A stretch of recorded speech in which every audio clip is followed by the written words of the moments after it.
Hello my dear childrens, welcome to my channel Sudhir sir chemistry. बेटा, जिस तरह से मैंने अभी एस ब्लॉक बनाया है और अभी आने वाले एग्जाम के लिए, नीट एग्जाम के लिए मैंने फिर से boron family third A group element हमारे 11th का टॉपिक है और एनसीईआरटी से मैंने कोर पॉइंट्स निकाले, core point in the sense important point निकाले हैं। और ये छोटा सा वीडियो है बेटा, it is a one shot video. आप वन शॉट तो बोल सकते हो, बट मैंने इसको 2 पार्ट में डिवाइड कर दिया है बिकॉज लेंथी हो जाएगा और लेंथी ना हो, थोड़े थोड़े पार्ट में डिवाइड हो, इसीलिए मैं एक छोटा सा पार्ट लेके आया हूँ about the boron family. Right बेटा, हम बात करें boron family that is A P block element का है और आप जानते हो it is present on 13th vertical column. हाँ बेटा, ये हमारे पीरियोडिक टेबल के 13th वर्टिकल कॉलम में आता है, जिसको हम अकॉर्डिंग टू आईपीसी इसे 3A ग्रुप एलिमेंट भी कह सकते हैं। हम बात इसकी करने वाले अबाउट द बोरॉन फैमिली। बेटा, बोरॉन फैमिली में अगर आप देखो, सबसे पहले हमारी एनसीईआरटी में दिया गया है अकरेंस ऑफ द एलिमेंट। अब अकरेंस में उतना कभी एग्जाम में कभी पूछा तो नहीं है, बट आप देख सकते हो बेटा, ये अकरेंस के लिए अगर मैं बात करूं बोरॉन, तो बेटा boron will exist in the form of its compound called as a orthoboric acid.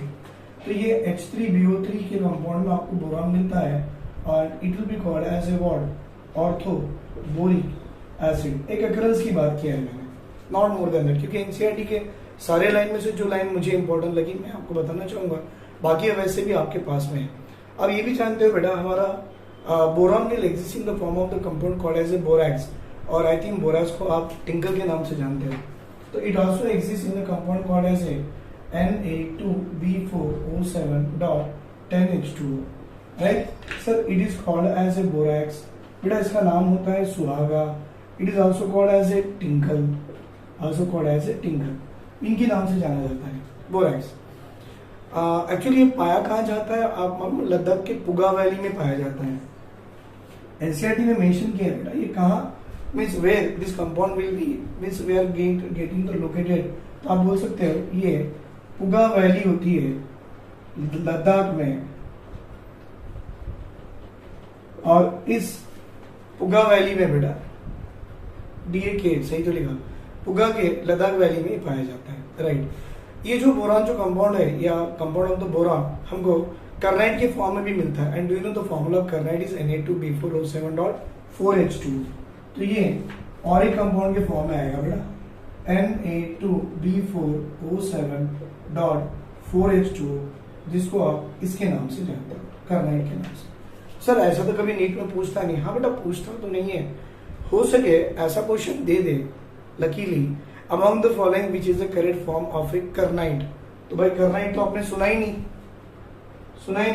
तो एटलीस्ट मेरे क्लास की वीडियो देख लो, आपको मालूम पड़ जाएगा कि कार्नाइट क्या होता है, अपना सुहागा क्या होता है, बोरैक्स क्या होता है, बोरिक एसिड, ऑर्थोबोरिक एसिड सब बच्चों को मालूम ही है। राइट, फिर पूछता है अबंडेंट, मतलब अर्थ क्रस्ट में सबसे ज्यादा अबंडेंट एलिमेंट कौन है। तो बेटा most abundant metal in the earth crust, एक तो होता है एल्यूमिनियम जो कि बॉक्साइट के फॉर्म में मिलता है। राइट, और एक होता है इन the form of A cryolite के फॉर्म में आता है। तो मैं चलूंगा, the next one is aluminium is the element will exist in the earth crust in the form of it's bauxite. अब जो एनसीईआरटी में लिखा हुआ है बॉक्साइट का फॉर्म बेटा Al2O3.2H2 लिखा हुआ है, तो आप Al2O3.2H2। Right, another form of the aluminium is a cryolite Na3AlF6, that is Na3AlF6। तो बेटा ये छोटा सा पार्ट मैंने इसके ऊपर में लिया है, किसका बेटा, अकरेंस। हाँ, अब तक कभी नीट में ऐसे छोटे से क्वेश्चन पूछते नहीं है, but we don't know, NCERT के किसी कॉर्नर से भी क्वेश्चन उठा ले, at least we should able to answer it. हाँ सर, ये ऐसे क्वेश्चन आए तो we have to solve in this way. Right, अब बात करेंगे बेटा सबसे इंपॉर्टेंट और बेहतरीन properties of this group element, that is the physical properties. अब ये तो मालूम होगा ना आपको सर बोरॉन फैमिली में एलिमेंट कौन कौन से है, तो आपको मालूम है बोरॉन फैमिली में कौन कौन सा एलिमेंट है बेटा, बैगन है, आलू है, गाजर है, और ये सबके सब आपने थैले में डाला हुआ है। तो बैगन, आलू, गाजर इन थैला, ये फैमिलीज में आती है, मतलब these are the element present on boron family. अगर आपकी जनरल जीईसी देखो इसकी, तो NH2NP1 आती है, जनरल इलेक्ट्रॉनिक कॉन्फ़िगरेशन। तो मुझे फिजिकल प्रॉपर्टी में सबसे पहला पॉइंट डिस्कस करना है, और वो है बेटा बॉइलिंग पॉइंट एंड डेंसिटी, क्योंकि इसमें एक्सेप्शन नहीं होते। Point number 1 density, sir no exceptional. Point number 2 boiling point, sir no exceptional. By density is equal to mass by volume, ये हम जानते हैं। जैसे जैसे मास बढ़ेगा डेंसिटी बढ़ेगी। ऑब्वियसली हम क्या बोलेंगे sir, density increases down the group. क्यों? क्योंकि डाउन दी ग्रुप मास बढ़ेगा तो डेंसिटी बढ़ेगी। तो कैसे होगा बेटा, boron, then aluminium, then gallium, then indium और देन थैलियम। सर ये क्या होगी, it is the order of density और कोई एक्सेप्शनल नहीं है भैया, ये एज इट इज लिख दिए। बेटा बॉइलिंग पॉइंट आप जानते हो डिक्रीजेस डाउन दी ग्रुप, इसका मतलब यहां भी कोई एक्सेप्शंस नहीं है। दैट मीन्स अगर बॉइलिंग पॉइंट की बात करो, boron, then aluminium, then gallium, then indium and then last में आ गई थैलियम। ये बॉइलिंग पॉइंट और डेंसिटी में कोई एक्सेप्शन नहीं है सर, आप याद रखो, एज इट इज आपको याद रखना है और आपको लिख लेना है। मतलब इससे तो एक बात तो क्लियर हो गई भाई, बॉइलिंग पॉइंट सबसे ज्यादा बोरॉन की है। मतलब बोरॉन कैसा हो गया बेटा, hard and black colour compound हो गया। मतलब इसकी हाई मेल्टिंग पॉइंट या बॉइलिंग पॉइंट होने के कारण it is a very stable crystalline lattice माना जाता है। Due to high boiling point and melting point it will be considered as a stable crystal lattice. ये आ गया बोरॉन का कंसेप्ट। इसकी मेल्टिंग पॉइंट बॉइलिंग पॉइंट ज्यादा होने के कारण it will be considered as a highly stable लिखना भी गलत है भाई, it is a highly stable crystal lattice हो गया। अब उसके हिसाब से आप गैलियम पे जाइए, मैं यहां लिखना चाहूंगा ये जो अपना गैलियम दिख रहा है ना, हाँ बेटा ये गैलियम की मेल्टिंग पॉइंट बहुत कम है बट बॉइलिंग पॉइंट उसकी ज्यादा है। तो गैलियम की बात करो, it has low melting point but it has high boiling point. ये बड़ा अच्छा कंसेप्ट है इसका। और आप जानते हो इसी अच्छी सी प्रॉपर्टी होने के कारण ये गैलियम लिक्विड को हम इंडस्ट्री के थर्मामीटर में यूज करते हैं। हमारा डॉक्टर थर्मामीटर है ना, उसमें मर्क्यूरी होता है बेटा, और इंडस्ट्रियल थर्मामीटर में जो लिक्विड होता है वो गैलियम होता है, क्योंकि बॉइलिंग पॉइंट बहुत ज्यादा है। इसीलिए it also use as a liquid lubricants in thermal plant भी बोला गया है। तो आपको मैंने जस्ट यूजेज भी बता दिया है, low melting point, high boiling point, इसीलिए it are use in industrial thermometer.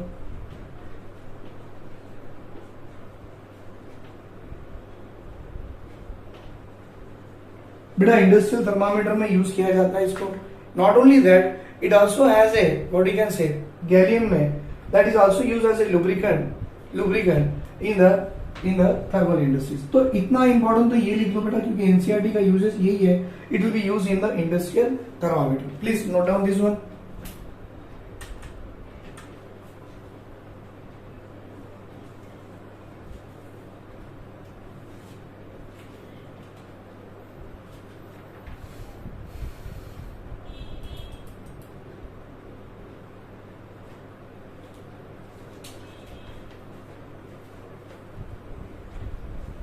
ये लिख दिया बेटा, use in industrial thermometer. It also use as, मैं गैलियम की बात कर रहा हूं, नॉट ऑन ऑल बेटा, गैलियम की बात कर रहे हैं। Use as liquid lubricant in thermal plant, use as liquid lubricants in thermal plants. बेटा ये जो यूज हमने की है, this is about the uses of gallium. अब हम पढ़ रहे हैं बेटा फिजिकल प्रॉपर्टीज में, और यूजेस की बात कर लिया मैंने। एक्चुअली मुझे बात करनी थी सारे एक्सेप्शनल केसेस की। I will discuss with you now, क्योंकि डेंसिटी और बॉइलिंग पॉइंट में कोई एक्सेप्शंस नहीं है बेटा, एज इट इज है। मास बढ़ेगा डेंसिटी बढ़ेगी। बॉइलिंग पॉइंट में देखिए बेटा, जिस तरह से डाउन दी ग्रुप आपको मालूम है क्या होगा, boiling point and melting point decrease होगा। रीजन जानते हो, as we are coming down the group bond length बढ़ेगा, बॉन्ड एनर्जी कम होगी, बॉइलिंग पॉइंट मेल्टिंग पॉइंट यहाँ पर कम हो जाएगी। लिख दिए, चलो वेरी गुड। अब आएगा बेटा फिजिकल प्रॉपर्टीज में नंबर 3 जो मुझे डिस्कस करने हैं आपसे, एंड दैट वन सारे के सारे एक्सेप्शनल्स, और ये एग्जाम में पूछे भी जाते हैं। आई होप अगर आप 4 या 5 साल के नीट के पेपर भी देखो बेटा, यही क्वेश्चन बार बार पूछा गया है, यही क्वेश्चन उन्होंने बार बार पूछा गया है। और ये जो क्वेश्चन जो पूछे गए हैं मैं उसी से आपको दे रहा हूँ। ये शॉर्टकट मेथड है, हो सके तो वन शॉट समझो या शॉर्टकट मेथड जो आपको याद रखनी है बेटा, ठीक है। देखिए फिजिकल प्रॉपर्टीज में जो एक्सेप्शनल केस दिया गया है वो है point number 3 called as a atomic radius. बेटा ये आप लोग जानते हो, as we are coming down the group atomic radius बढ़नी है। बढ़नी मतलब डायरेक्ट कैसे बढ़ेगी?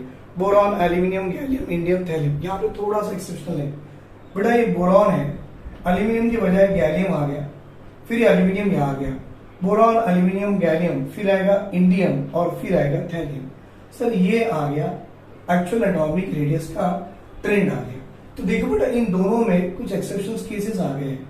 अब कोई पूछेगा इसका रीजन क्या है, तो देखो बेटा दो रीजन बुक में लिखे हैं, अगर आपको याद होगा तो ये होता है ड्यू टू ट्रांजिशन कॉन्ट्रैक्शन। अब किसी बच्चे को समझ में आया तो ठीक, नहीं आया तो इतना समझो बेटा, गैलियम की एटॉमिक नंबर 31 है, जिंक की एटॉमिक नंबर 30 है और जिंक से पहले कॉपर की एटॉमिक नंबर 29 है। कॉपर ट्रांजिशन माना जाता है, जिंक डी ब्लॉक का होता है। तो जैसे ही आप डी ब्लॉक या कॉपर के बाद ट्रांजिशन एलिमेंट के बाद जैसे बाहर आते हो पी ब्लॉक में 31 में, तो वहां पर ट्रांजिशन की कॉन्ट्रैक्शन हो जाती है। क्यों होती है वो भी सुनो बेटा, due to poor shielding effect of या weak shielding of 3d electrons. बेटा डी के 10 इलेक्ट्रॉन फिल होने के बाद जैसे आप 4p1 में आओगे तो 3d का जो इलेक्ट्रॉन्स होता है इनकी शील्डिंग कैसी होती है? वीक होती है, और वीक होने के कारण सडनली साइज कॉन्ट्रैक्ट हो जाती है। ऐसे कॉन्ट्रैक्शन को ट्रांजिशन कॉन्ट्रैक्शन भी कहते हैं, और बोल सकते हैं कि due to poor shielding effect of 3d electrons, right. उससे क्या होगा, इसकी साइज छोटी बढ़ गई इन फ्रंट ऑफ एल्यूमिनियम, तो एल्यूमिनियम की साइज बढ़ गई। तो ये है बेटा अपनी एटॉमिक रेडियस, जो एक्सेप्शनल केस है, एग्जाम में पूछता भी है और बच्चे लोग सीधा without thinking they will put the answer. ऐसा नहीं, ये एक्सेप्शनल है भाई, याद रखना है about the atomic radius of 13 group element. Second one बात करेंगे बेटा हम इलेक्ट्रोनेगेटिविटी की, और ये आप लोग भी जानते हो इलेक्ट्रोनेगेटिविटी यहाँ पर भी एक्सेप्शनल ही है। कैसे? आपको मालूम है as we are coming down the group electronegativity decreases, along the period increases. इस केस में पूरा पूरा उल्टा हो गया। कैसे भाई? ये रहा बोरॉन, ये रहा बोरॉन, फिर ये रहा एल्यूमिनियम, फिर रहा गैलियम, फिर रहा इंडियम, फिर रहा थैलियम। तो देखो भाई ये आपको पूरी एक्सेप्शनल प्रॉपर्टी दे दिया मैंने। मतलब सबसे ज्यादा इलेक्ट्रोनेगेटिविटी वैल्यू किसकी है तो बोलना बोरॉन की, सबसे कम किसकी है बेटा? एल्यूमिनियम की। तो आपने ये ऑर्डर प्लीज याद रखना है। और किस तरह से याद रखना है? देखो बेटा पहले लिखो बोरॉन, फिर आ गया aluminium, gallium, indium, thallium, decreasing order लगा दो, indicate that boron will have a higher electronegativity value. और ये एक्सेप्शनली है, आपको याद रखना है। नेक्स्ट वन एक्सेप्शन आएगा बेटा आयनेशन, सॉरी मेल्टिंग पॉइंट वाला। बॉइलिंग पॉइंट में नहीं था बट मेल्टिंग पॉइंट में एक्सेप्शंस आते हैं। हाँ बेटा यहाँ पर भी एक्सेप्शंस आते हैं। कैसे? Let me discuss with you about the melting point of the 13 group element. Actual में होना क्या चाहिए था मालूम बेटा? बोरॉन, एल्यूमिनियम, गैलियम, ये देखो ऐसा आना चाहिए, boron, aluminium, gallium, indium, thallium. मतलब यहां से यहां डिक्रीज कर गया और यहां से यहां इंक्रीज कर गया। कभी कभी एग्जामिनर एग्जाम में इस ऑर्डर से नहीं देता है, तो आपको करना क्या है, गैलियम की मेल्टिंग पॉइंट इंडियम से कम है और थैलियम से कम है, तो सबसे कम किसकी होगी भाई? गैलियम की होगी। तो आप इसको ऐसा भी लिख सकते हो, boron, then aluminium, then thallium, then indium और सबसे आखिरी गैलियम। देखो भाई ये और ये दोनों सेम ही है ना, और ये तो आपको समझ में आ गया, boron, aluminium, gallium, indium, thallium. अगर ऐसे याद रखते हो रखो, नहीं तो यहां से डिक्रीज, यहां से इंक्रीज, अरेंज करा के ये डाल दो। It is MP order, melting point order of 13th group element. कोई डाउट? नेक्स्ट आएगा बेटा, ये भी एक्सेप्शनल प्रॉपर्टी होती है, that is ionization potential of 3rd A group element. भाई आयोनाइजेशन पोटेंशियल जो 3rd ग्रुप का है, आपको मालूम है ये एक्सेप्शनल है। और अगर आपके पास एनसीईआरटी है, आप देखो हमारे एनसीईआरटी की उसमें बुक में टेबल दिया गया है। बेटा मैं जानता हूँ वो टेबल में वैल्यूज दी गई है, अगर आपसे वो वैल्यू याद होती है अच्छी बात है, अगर याद नहीं होती है तो मैं चाहूंगा एक छोटा सा मैं ट्रिक देना चाहूंगा, आप वो ट्रिक को देख लो, आपको और क्लैरिटी आ जाएगा। ट्रिक कैसा होता है आयनेशन के लिए? ये देखो बेटा एक डब्लू बनाने की कोशिश कीजिए। आप देखिए डब्लू में भी मैंने क्या किया, यहां से यहां नीचे आ गया, फिर ऊपर, देखो फर्स्ट नीचे फिर ऊपर, फिर एकदम नीचे, और ये जो पॉइंट आएगा इस पॉइंट से तो ऊपर, इस पॉइंट से नीचे। डालो बेटा boron, aluminium, gallium, indium, thallium. अब ध्यान से देखिए, सबसे ज्यादा आयनेशन पोटेंशियल बोरॉन की होगी बेटा, उसके बाद किसकी आएगी? ये लाइन है ना, पहले बोरॉन, फिर कहां पर आ गई सर? थैलियम, फिर किसकी आ रही? गैलियम। पकड़ में आ रही बात? Very good. फिर कौन आएगा बेटा? एल्यूमिनियम। सबसे आखिरी कौन गया? Indium. Order of what? Ionisation. मतलब ये लाइन दे दो, डब्ल्यू बनाओ। देखो सर, ये डब्ल्यू यहां पर आया, फिर ये ऊपर आया, फिर पूरा नीचे आया, फिर ये पूरा ऊपर, लेकिन देखो ये बोरॉन से तो नीचे आना चाहिए, और ये आपकी ऑर्डर आ गई। व्हाट इज दैट ऑर्डर बेटा? Boron will have a higher ionisation energy and indium will have a सबसे कम लोएस्ट आयनेशन एनर्जी। देख लो बेटा, ये ऑर्डर है। हाँ नहीं सर, हम एग्जाम में एनसीईआरटी की वैल्यू याद करके जा सकते हैं, तो बहुत अच्छी बात है बेटा, आप ये कर भी सकते हो। लेकिन अब रीजन आ गया इन दोनों में, कहां पर? कि गैलियम की बात कीजिए और एल्यूमिनियम की बात कीजिए, ये दो, राइट? थैलियम की बात कीजिए और इंडियम की बात कीजिए, ये दो। उनसे पूछा गया what is the reason behind gallium and aluminium. बेटा इन दोनों में गैलियम की आयनेशन एनर्जी क्यों आई, ज्यादा क्यों है? आप रीजन ये लिख सकते हो, क्या बेटा? Yes sir, due to transition contraction. लिख सकते हो ऐसा sir? Due to transition contraction और पूर शील्डिंग ऑफ, हाँ बेटा, पूर शील्डिंग ऑफ 3d10 इलेक्ट्रॉन्स। ये एक रीजन आएगा। भाई ये थैलियम और इंडियम में ऐसा क्या हो गया कि थैलियम की आयनेशन एनर्जी बढ़ के आ गई और इंडियम की बहुत कम हो गई? तो बोरॉन, एल्यूमिनियम, गैलियम, इंडियम और थैलियम, जैसे आप थैलियम पे आओगे, आप जानते हो यहां पर क्या आ गया? लैंथेनाइड कॉन्ट्रैक्शन आ गया। और भाई लैंथेनाइड कॉन्ट्रैक्शन जहां भी आएगा, ऑब्वियसली आपके इलेक्ट्रॉन कहां जाएंगे? एफ ऑर्बिटल में जाएंगे, और एफ ऑर्बिटल की तो शील्डिंग सबसे वीक है, इवन डी ऑर्बिटल से भी वीक है। तो एफ ऑर्बिटल की अगर शील्डिंग इतनी वीक है, तो क्या हो गया बेटा?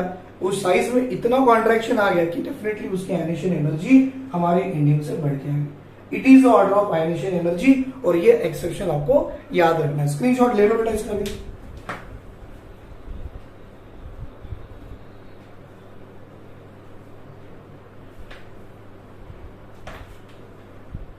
ले लिए?